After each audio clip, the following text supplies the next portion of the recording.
What is going on YouTube, and welcome back to another video. If you're new to the channel, as always, please show some love and make sure you hit that subscribe button. Today is going to be episode 2 of the lockdown interview series, and I'm not going to hang about. I'm going to dive straight into the interview and show you who we are talking to today. She just keeps following me over. It's weird. I don't think she's used to me being home so much. Yeah, fair one. Sweet. Is that lighting all right? Do I need to... It's a bit bright in the back, isn't it? Nah, you're alright, dude. That's fine, man. Cool. Cool. So, everyone, this is Jonah. You would have seen him already on the channel before. He is a CrossFit Sanctional athlete. You've now completed, what is it? How many Sanctional athletes have you completed at? 5. 5 events. And so, Sid. Did twice, Lowlands in Holland, Norway, and over in Brazil. Cool. Okay, so we might as well start with that, actually, the kind of sanctional events. How has the season gone for you so far? So far, well, I think it's kind of over, as all the events are now cancelled. Yeah, sure. So we'll put a pin in that. But yeah, been up and down, mate. I'll say open started, came around, had the best open I've ever had. Even with an injury in the 3rd week. So I was pretty happy there and set myself the goal to qualify for the events I wanted to qualify for. So did that.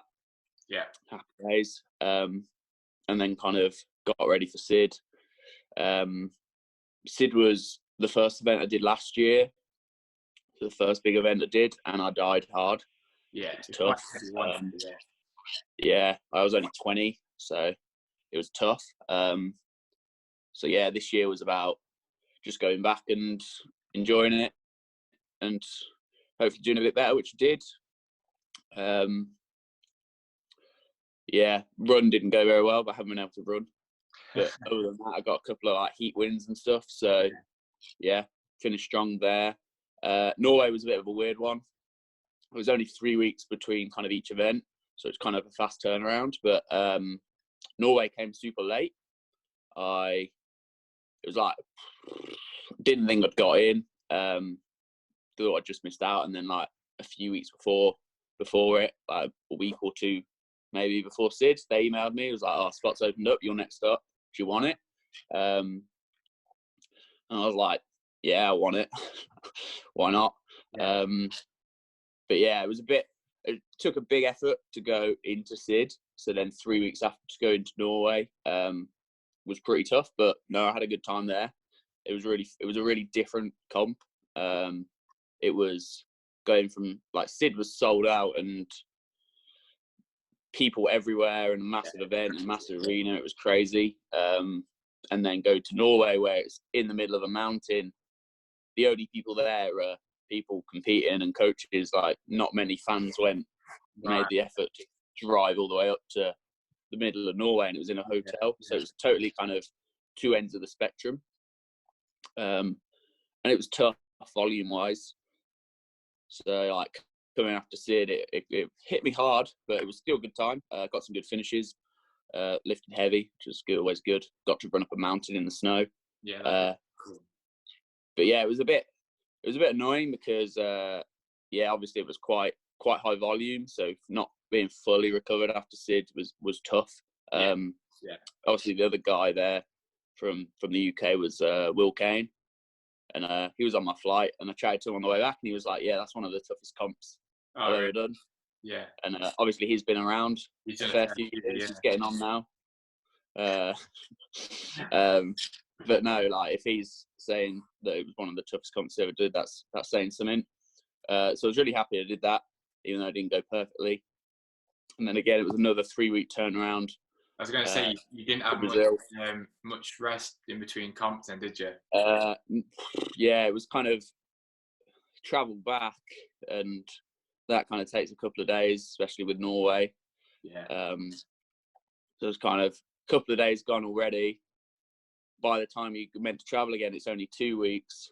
So yeah, it's kind of a bit of rest, a bit of like prep for the workouts that got released. Yeah. A bit of practice, but nothing really nothing really intense. So yeah, by the time I got to Brazil, I was a little bit fucked up. Yeah.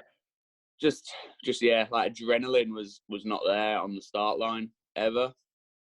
I'm not great in the heat anyway, but it was a good time and I enjoyed it. I don't regret going because it's all good experience. Yeah, definitely. But yeah, next year the gap between events is definitely going to be a bit more, as just each time just my adrenal glands are a little bit more drained. I just couldn't get myself pumped up at any point in that last one, even though I still got a few good finishes. But yeah, it just wasn't really raring to go at the start line, which is just a bit frustrating when you see people going for it and you're just a bit like, oh, I can't go. I remember seeing some of your Instagram posts from when you was in Brazil, and like you could kind of tell your tone was a little bit different to the other comps.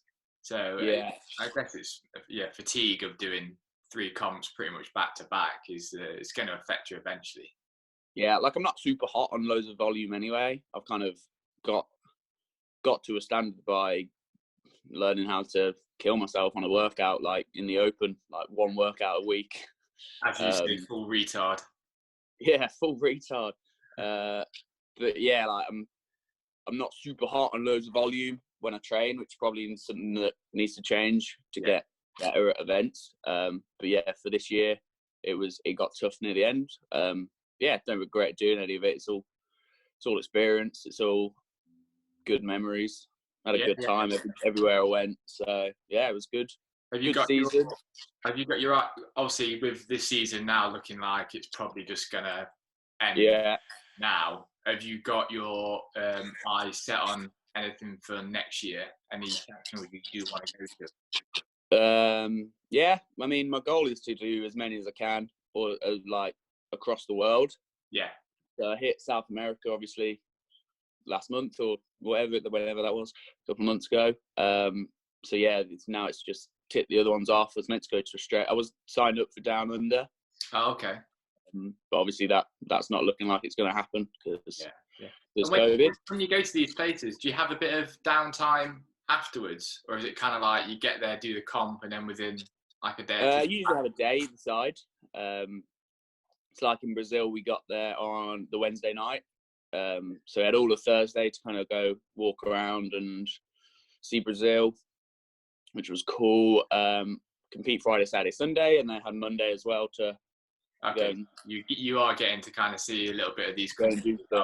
Norway was a bit different. It was kind of in and out because it was a bit last minute and there's nothing there. It was literally in the middle of a mountain. You had to drive 20 minutes down the mountain to go to the nearest shop. So yeah, there wasn't a load. It was good sightseeing just because you're in a mountain, so it's kind of a nice place to be. But like in terms of going to do stuff, it was a bit. There's nothing here. It's just snow to your left, snow to your right, snow forward, and snow behind you.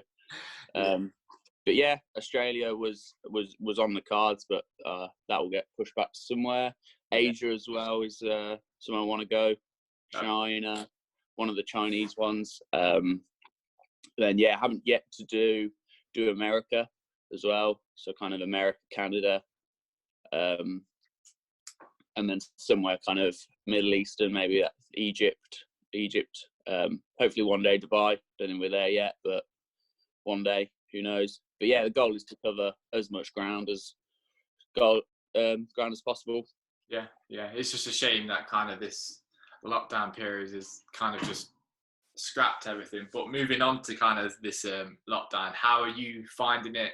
Kind of training at home and affecting your daily routine? It's weird. Obviously, being in a gym every day, coaching, you see kind of 100+ people every day. Yeah, and kind of interact with all of them. So it's very different now interacting with one person instead. Training wise, it's not loads going on, nothing super really intense. Obviously stuck indoors. We've got a rower, got a bike, got a bar and plates, got dumbbells, got everything you kind of need to kind of not fall apart. You know what I mean? But Yeah. yeah, at the minute it's mainly just off season for me, just taking some time to do what I want, which is, and kind of build up the things I need to. So mainly what I'm doing now is just sitting on a bike or a rower for 30-40 minutes a day. And then probably a little bit of accessory stuff, lifting a barbell maybe once a week just to tick over and keep hands on it. But like most of my strongest workouts of the year were all the weightlifting workouts. So I'm not really too worried about that if I lose that. But if I can get a bit more of an aerobic base, then that's kind of the goal right now. So most of it's just sitting on a bike and sitting on a rower. And you mentioned obviously you're not down the box every day. Are you still doing classes with Second City? Are they doing kind of online and getting members still kind of involved? Yeah. Obviously we're quite a big gym. We've got over like 250 members odd. So we're just trying to keep people engaged, doing the online classes and stuff. A couple of Zoom classes a day, which has been good. Like a lot of gyms have experienced a bit of a drop off in kind of like after the first few days of the kind of nostalgia of it, they dropped off. But luckily we've able to kind of keep that engagement high with them. We're doing a lot to just kind of keep the members involved. I did see on Second City's Instagram, they do seem very kind of active, and they're constantly kind of doing stuff with members within the group and stuff. So obviously when lockdown happened, we've got like 6 full-time members of staff, and a few part-timers. We basically divided all the members up between the 6 full-time staff, so we all got 40-50 odd each. And then basically we're in charge of keeping them accountable as much as we can, kind of our own group. So every day we're talking to them about what training they're doing, what if they're getting into the class, what kind of they can do to improve their goals. So if one of my clients or one of my people in my team or whatever you want to say is interested in strength gains, then obviously I'm going to talk to them about today's Zoom workout and how they can change that up to suit them or suit the kit they've got. So it's just keeping people involved, keeping people engaged, keeping people moving towards their goals, so they don't get kind of lost with the gym there. It's been really cool to see, to keep people engaged. We've got a really high engagement rate with everyone. We're doing this thing called the quarantine games. So obviously everyone's got their own team, and we're making kind of points out of it, making games out of it. We're doing like quiz evenings, coffee mornings, and all that kind of thing. Just as long as the engagement's high, then there's not been a massive drop off of memberships. If gyms are just kind of closing their doors and saying, all right, we'll see you in a bit, we'll do the odd Zoom class and then leave you to it, like you're going to experience more of a drop off, especially the longer this goes on. But I think our kind of thinking behind it all is if we're not closer to the members after this, then we haven't done it right. 100%. Because this is the chance now to build the relationships, which is what keeps people coming to the gym.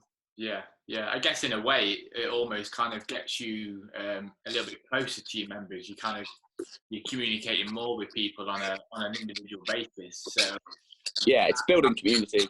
100%. Which is what it's all about, really. In CrossFit, that's how we make a living. That's why people come to our gyms instead of pure gym or whatnot. So then, just to end this, I'm just going to ask you just a couple more chilled out questions, nothing too crazy, and you're just going to give me your kind of first thoughts. Yeah? Right. So, who's the best athlete you would say you've competed against? Well, Matt Fraser was at Sid. Of course. And he passed me on the run near the finish line, even though I had a head start. To leg him up. Yeah, I was tempted to just shout some shit at him, just like, you shit, man. And then I Stop bottled feeding it. him. That was all I thought when he passed me. I was like, right, what can I shout at him to piss him off? And I decided against it because I didn't want him to hit me. Yeah, I think either Matt or Big Bron is a Big Bron. Yes, I've been watching some of his lists recently, and it's just like, yeah, I did the clean ladder next to him at Sid this year. okay, which was good because obviously you went out and you were like, I know he's going to beat me, but he did. Looking and seeing where him and pushed me on, and that was my best finish of the weekend, just because I was trying to stay as close to Big Bron as I possibly could. That's awesome. Which was pretty cool. But yeah, he's weak, so he's weak. He's tiny as well. If you could be on a games team, who would your members of the team be? Be on a games team. I'd take Nutter, Helen Nutter. Yeah. From Second City, because why wouldn't I? Yeah. Yeah, I don't know. I'd just me and Helen Nutter, just the two of us. We don't need anyone else. Just push the workouts. Yeah, we'll kill everything with a barbell, and anything kind of endurance we'll tag out. That's brilliant. During this lockdown, then, have you been binge watching any series? Yeah, I've started Doctor Who from the 60s. Really? Yeah. What a random shout that is. I know. Just watched Doctor Who from 1963 onwards. And how far are you completed it? I mean, I've kind of tuned in and out over all of lockdown. I'd usually just watch some in the morning with my breakfast. So yeah, I've got quite a few Doctors to go. And then just The Simpsons on Disney Plus is also a lot of background noise. Yeah, well, I've just last week we purchased Disney Plus, and it's just amazing. Yeah. So we need some more new shows, but yeah, we're working all the way through all the Marvel films, but we're going to do it in chronological order instead of film release order. And the obvious way to do it. I forgot how good some of the older ones are. Oh yeah, really good. Which leads me on to my next question. Actually, obviously you're a massive Marvel fan. Name your favourite Marvel film. Well, favourite Marvel film. It's like choosing between your children. I know. I love Captain I can narrow it down to two. Mine were Thor Ragnarok, because I just thought it was hilarious, and Winter Soldier. Yeah, Winter Soldier's in there. Love a bit of Cap. My background on my phone's Captain America Shield, so yeah, throw him in there. And there's got to be Endgame. Yeah, well, yeah, that's the kind of obvious one, isn't it? Yeah, it is obvious, but it is the best. And last question, one of my friends wanted me to ask if you could program your own workout to suit what you'd want to do, what would it be? Heavy cleans. Yeah. Heavy squat cleans with what else do I like? Like chest to bar pull-ups, something like that. Maybe like a ladder, like 15 chest to bar, 10 cleans, no, 5 cleans, and then 15 chest to bar 4 cleans, 15 chest to bar 3, all the way up to 1, finishing at like 160. Nice. Yeah, something super heavy and clean. That would be my idea of a nightmare, but I can see why it'd suit you. No, I appreciate you talking to me today, mate. I'm not going to give your time. Nice to talk to another person. Yeah, actually socialising with other people. No, this is kind of why I wanted to do this. I just wanted to like connect with a few people who I've spoke to in the past, who I've not spoken to at all, and just stop myself from going crazy. Yeah, I appreciate that, man. Thanks, dude. Take it easy, man. See you, dude. Yeah.